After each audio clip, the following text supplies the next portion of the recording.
Hello students, welcome back to the EVS2 session.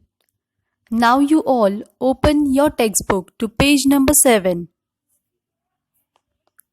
and keep your pencils in your hand as soon as you listen to a new word from the video. Immediately write it down there in the textbook with pencil. Underline the new word and write down the meaning there. Now let us start. We will continue with our lesson number 2, History and the Concept of Time, Part 3.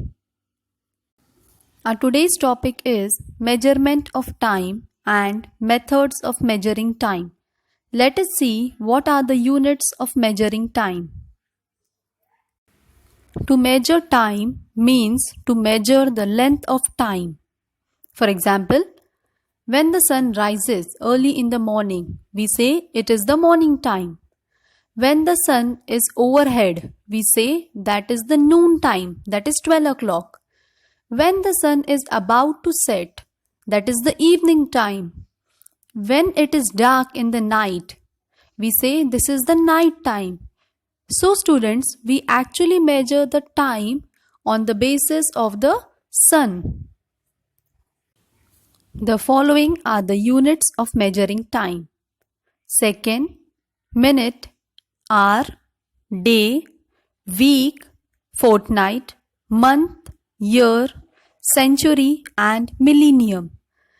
In part first, we have learned all about this: when a fortnight is made, when a 1 month is completed, when a year is completed, and when a century is completed, and even when a millennium is completed.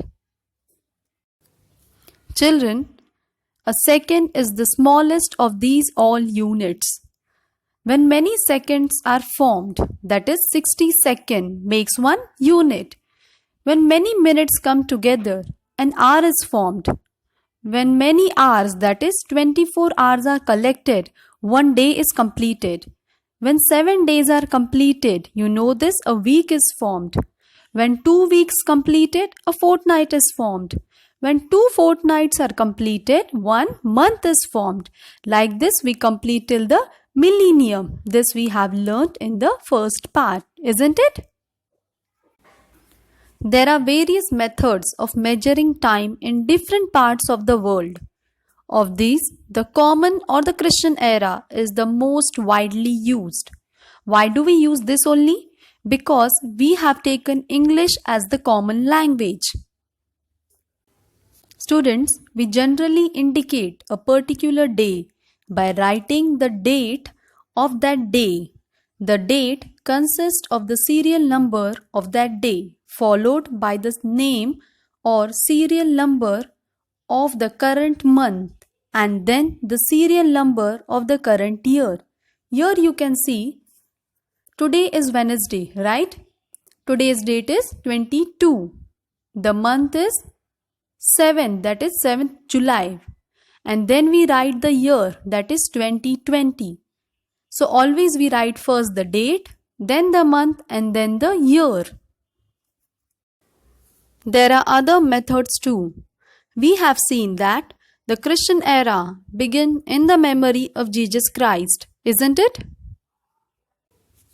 It is an age-old custom. Custom means a tradition to start a new era, to commemorate. Commemorate means to celebrate a special event. As for example, the coronation of a great king. We know that Chhatrapati Shivaji Maharaj had started a new era. Era means a long period of time, or you can say it as Shaka, known as Rajya Abhishek Shaka in 1674 AD to commemorate his coronation. Now let us take the example of Shivaji Maharaj. First we'll see the important events in the life of Shivaji Maharaj, that is from his birth till the death. Here you can see the important events in Shivaji Maharaj's life. In 1630 he was born. In 1645 he took the oath of Swaraj. In 1666 he escaped from Agra. Then in 1674 his coronation took place, and in 1680 he died. Shalivahan Shaka and Vikram Samvat are two eras that are used in India. The founder of Islam, Prophet Muhammad, migrated from Makkah to Medina place. The Hijri era was started to commemorate, that is, to celebrate this event. One of the community of India, that is the Parsi community people, they uses the Shahinshahi era.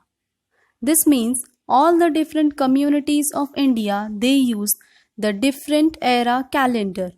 But in general, we use, that is in common, we use the Christian calendar.